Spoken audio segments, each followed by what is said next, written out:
Coucou, hier j'ai vu une vidéo dans laquelle une personne qui s'appelle Le Rêve sur TikTok, que je connaissais pas, qui a l'air très cool d'ailleurs, se demandait pourquoi j'ai rejoint France Inter, pourquoi j'ai quitté Apple, pourquoi j'ai fait ce choix. Et je l'avais un peu expliqué parfois dans d'autres interviews ici et là, mais peut-être que c'est pas clair. Et du coup ça a entraîné une discussion dans les commentaires de cette vidéo. Et c'était intéressant en vrai. Il y avait des choses qui étaient assez justes, des choses qui étaient un peu moins, et je me suis dit que j'allais prendre le temps de répondre et d'expliquer, pour les gens que ça intéresse, pourquoi j'ai fait ce move, qu'il ne comprend pas. Je vais l'expliquer, je vais essayer de faire en sorte que vous compreniez. Déjà, je vais directement débunk un truc, c'est pas pour l'argent. Et je le dis, je suis pas en train de me plaindre puisque j'ai fait un choix délibéré en mon âme et conscience, mais les gens qui pensent que je gagne beaucoup mieux ma vie maintenant qu'avant, bah c'est faux. Et parce que on est globalement, généralement, mieux payé dans une boîte du privé, comme en plus une grosse boîte américaine Apple qui marche très bien, où j'avais un très bon poste, que dans le public. Et c'est logique, et moi je le savais très bien, mais c'est important de comprendre, enfin c'est important, en vrai on s'en fout de combien je gagne, enfin, je pense que ça intéresse pas les gens, mais c'est pas ça la raison. Vraiment, vraiment, vraiment pas. Je gagnais beaucoup mieux ma vie, ne serait-ce qu'il y a quelques mois, mais c'est un choix que j'ai fait vraiment en mon âme et conscience. Je vais expliquer pourquoi je l'ai fait. Mais donc, c'est vraiment pas un choix financier. Déjà, il y a un truc, c'est que moi, je suis resté 5 ans chez Apple et j'ai kiffé. Franchement, ça s'est grave bien passé. Je suis parti en très bons termes et je suis parti parce que j'avais envie de faire autre chose. Mais pourquoi je suis parti C'est 5 ans à interviewer des artistes rap toutes les semaines, à parler de rap tous les jours, à faire des playlists aussi, enfin vraiment être tout le temps dans le rap. Et j'adore ça. Et en plus, ça ponctuait des années à le faire déjà dans d'autres médias, etc. Donc c'était pas... Ça faisait presque 11 ans, 12 ans que je faisais ça tous les jours. Je parle de rap tous les jours. Et moi, quand j'ai rejoint Apple, quand Apple est venu me voir en 2019, faut savoir que pour moi, c'était un truc de ouf. Et ça l'est toujours d'ailleurs, hein, je suis encore très reconnaissant, mais moi, je fais partie d'une génération où vraiment Apple, c'était un peu une boîte qui nous faisait rêver. Peut-être que c'est encore le cas d'ailleurs, je sais pas, mais moi, vraiment, c'est l'arrivée des iMac, des iPods, il y avait vraiment un truc genre... C'était une boîte que je kiffais quand j'étais jeune, quoi. Donc le jour où ils sont venus me voir, il y avait un peu un truc où genre, c'était obligé que je dise oui. D'ailleurs, quand Apple Music s'est lancé en 2015, j'y suis allé direct. Alors que l'appli avait encore des bugs et tout, mais j'ai quitté Spotify, je suis allé direct sur Apple parce que j'avais une forme d'appétence avec la marque. D'ailleurs, je me souviens aussi, c'était un truc qui me faisait peur, je me disais, bon, maintenant que je suis là, c'est quoi la suite? Parce qu'en fait, je suis un peu dans une des boîtes que j'avais envie d'intégrer depuis longtemps. Et ça me faisait un peu peur d'ailleurs, tu vois, de se dire, je crois que j'ai rejoint Apple, j'avais 33 ans, 34, 33 je crois, et je me disais genre, ça peut pas être, j'ai pas fini le jeu maintenant. Quand je dis fini le jeu, c'est pas genre en mode, ouais je suis trop fort, je suis meilleur, pas du tout, genre mon propre jeu personnel, mes propres objectifs, est-ce que genre ça y est, c'est fini? Et je me souviens d'avoir une discussion un jour avec une attachée de presse chez Apple Music, qui s'appelle Jennifer, que je salue, et je lui avais dit, franchement, je suis bien chez Apple, je pense que, après on sait jamais ce qui peut se passer, mais une des boîtes qui pourrait me faire partir, c'est France Inter, parce que j'ai toujours moi un peu rêvé de France Inter, j'ai toujours un peu rêvé de Radio France. À chaque fois que je suis en promo, que je suis invité là-bas, je kiffe. Il y a toujours un truc qui m'a depuis petit attiré.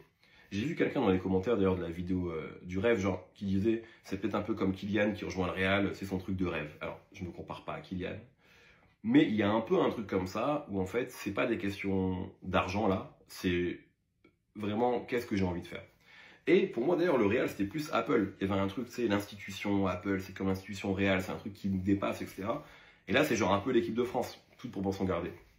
Donc pour le coup tu parles à un autre public, pas uniquement un public rap. Et je crois que j'avais aussi ce truc-là, cette attirance-là pour France Inter depuis très très très longtemps. Après il y a quelque chose, pour parler plus globalement du boulot, c'est que moi même si j'adorais ce que je faisais chez Apple et je sais pas de quoi l'avenir sera fait. Peut-être qu'on fera des trucs ensemble un jour, j'en sais rien, c'est pas prévu, mais on sait pas, tu vois. Mais être tout le temps dans le rap, je pense que c'est pas que j'avais fait le tour parce que j'aime toujours le rap et je reçois encore des artistes rap toutes les semaines chez France Inter. Donc c'est pas en mode je veux plus parler de rap, pas du tout. Je pense que quand t'aimes ça, tu l'aimes un peu toujours, quoi. Mais par contre, j'avais un peu ce truc-là où je me disais j'ai envie de faire d'autres choses. Moi, je sens que je suis aussi animé par d'autres choses, par d'autres passions, par d'autres centres d'intérêt, et j'ai envie de me confronter, j'ai envie de me challenger là-dedans. Et je pense que Tu vois, moi, par exemple, dans l'exercice du code, j'ai fait 5 ans. J'ai vu aussi des critiques sur, ouais, peut-être que Mehdi, il se répète un peu, peut-être qu'il fait un peu les mêmes interviews. Et il y avait sûrement un peu de vrai là-dedans. Et c'est compliqué parfois de se renouveler tout le temps quand tu fais la même chose tous les jours pendant 5 ans. Forcément, il y a une forme de routine qui peut s'installer. Donc c'était important pour moi, une, de casser ce truc-là, et deux, de me diversifier en fait. Et quand on a commencé à discuter avec France Inter et qu'on m'a parlé d'une émission un peu pop culture où je peux parler de cinéma, de musique, de sport, en fait il y avait un truc où c'est exactement ce que j'ai envie de faire aujourd'hui dans ma vie, c'est exactement là où j'ai envie d'aller. Donc je me suis dit, est-ce que c'est pas le moment de faire ce move? Et peut-être que je le regretterai, on ne sait pas. Pour l'instant, ça fait bientôt 2 mois. Je suis très content parce que je kiffe ce que je fais, je kiffe les gens avec qui je travaille et je kiffais les gens avec qui je travaillais avant. C'est pas ça, hein. C'est pas genre mieux ou quoi. C'est juste, j'avais besoin de ce changement à ce moment-là. Donc, moi, ça me fait vraiment beaucoup de bien. Après, s'il y a des gens qui s'y retrouvent pas ou qui sont moins fans du média, ça, c'est la vie, je le comprends. Mais moi, il y avait vraiment ce truc de, ok, j'ai envie aujourd'hui de parler de pop au sens large, de parler toujours de rap, bien sûr, parce que j'en écoute toujours, mais aussi de parler de cinéma. Tu vois, hier, j'ai enregistré une émission sur Martin Scorsese. Moi, je suis trop heureux de faire ça. Donc, pour moi, c'était un peu logique de faire ce move éditorial et de faire d'autres trucs. Après, dans la vidéo, il y a c'est long, hein, je suis désolé, je parle beaucoup, mais bon, au moins, hein, comme ça, c'est clair, quoi. Dans la vidéo, ça parle aussi de, ouais, visuellement, c'est moins joli la radio que par exemple ce qu'il y avait le code. Ça, pour le coup, c'est vrai, parce qu'à la base, c'est de la radio, justement, et c'est de l'audio. Donc maintenant, toutes les radios filment leur contenu, mais à la base, c'est pas un programme vidéo, là où le code en était un, là où Rap Jeu en était un, par exemple.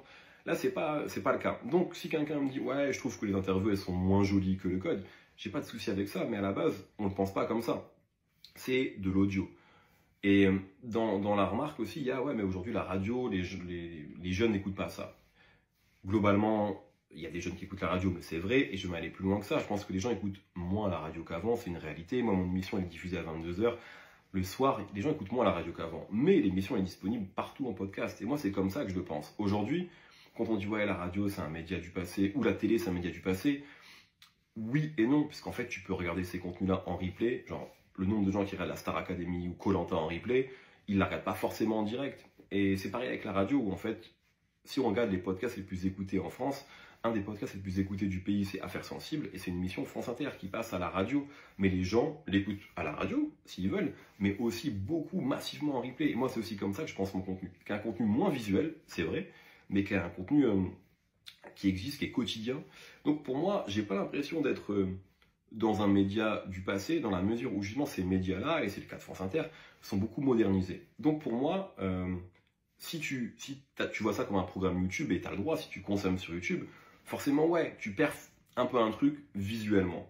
Mais pour moi, c'est un programme qui est audio d'abord. Tu peux le regarder sur YouTube, et moi, je regarde beaucoup d'émissions radio filmées sur YouTube, parce que parfois, j'ai envie de voir les invités, j'ai envie de voir des trucs, mais en vrai, c'est pas forcément pensé pour ça. Donc, ça, je l'entends, cette remarque, mais pour moi, c'était aussi un choix délibéré d'aller sur un autre format et de travailler autre chose. Donc, là-dessus, pour moi, je suis assez clair.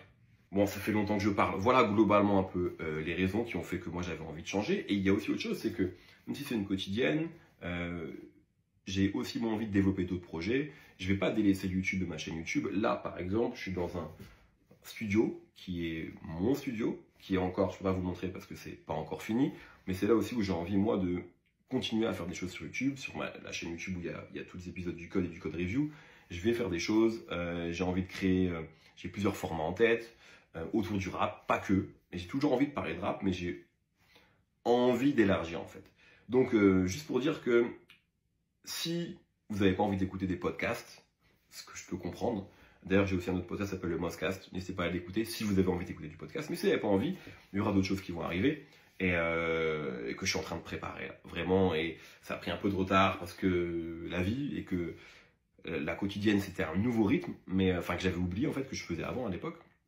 Et voilà, donc j'espère que c'est clair, c'est long, mais au moins j'ai donné toutes les raisons possibles. Voilà, je vous embrasse. Là, aujourd'hui, c'est les 10 ans du Monde Chico. Je vais aller l'écouter. Salut!